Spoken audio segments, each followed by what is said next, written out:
problem solving lab. So if you have stuff on your desk, it might get salt water spilled, and we don't want that. So that's why it's all good. All right. And another note. I know the gravitational interactive is supposed to be due today, but as the classes went through yesterday, I kept getting certain questions that go, they weren't quite following how to do the interactive right, and the directions it had weren't very good, so I want to clarify that tomorrow.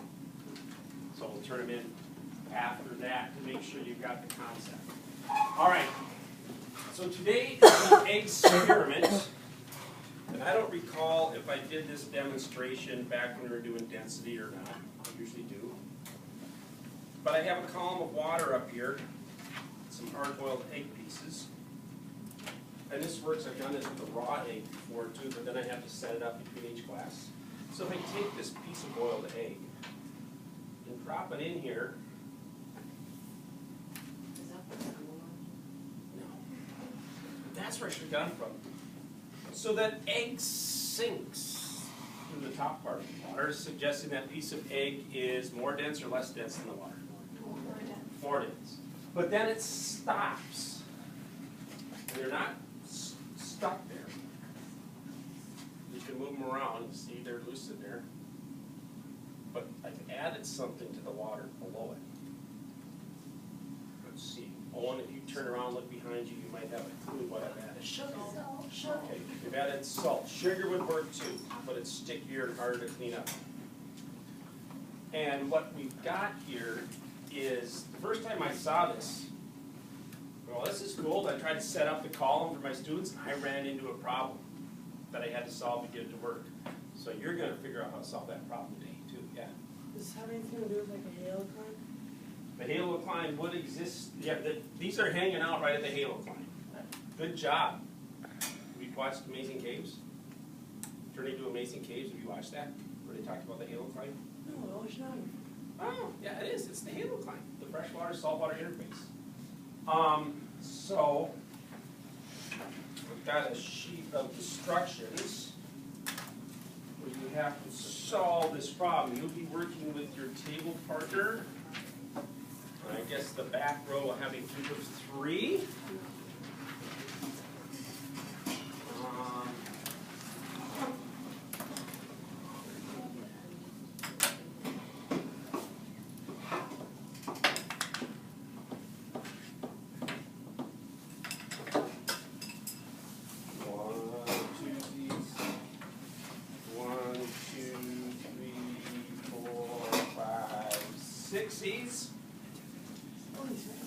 All right, we'll go through the front part of this.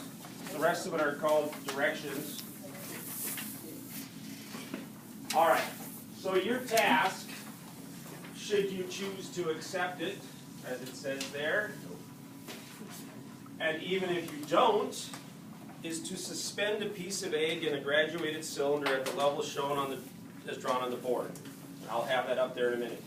Using only the materials that are provided on the cart here. How are you going to do it? You will need to call upon your learning from earlier in the year. There might be some trial and error, and possibly frustration and cognitive dissonance. Everybody know what cognitive dissonance is? You go, huh? Right? What? You need one, sorry.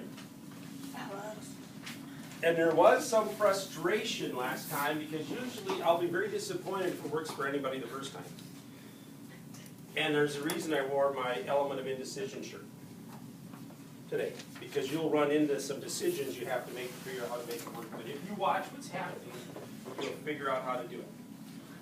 So the only hint I'm giving you is that all the materials on the cart are there for a reason.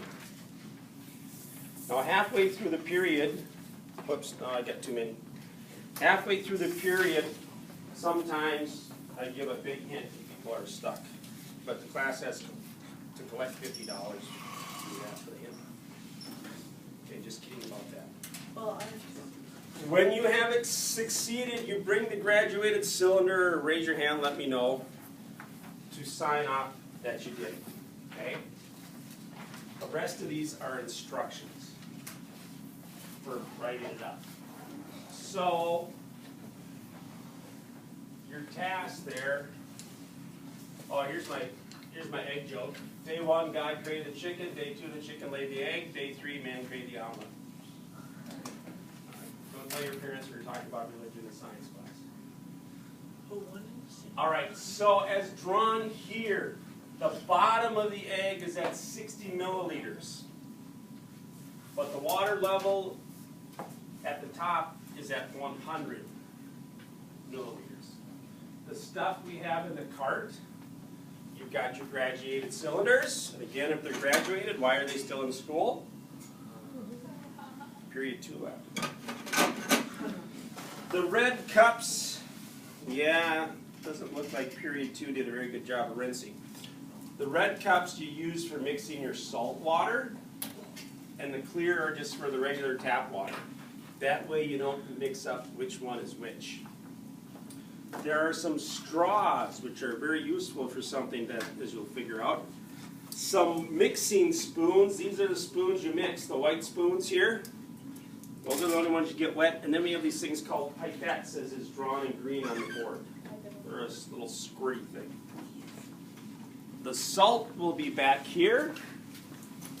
You will have to, and the salt spoons they're clear with a piece of tape on them to tell you, oh, this is the spoon I keep dry that I use for scooping the salt.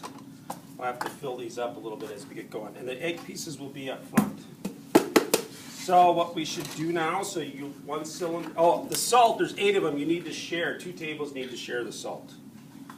So, let's do it. Ready, set, go. Get your materials, get some paper towel.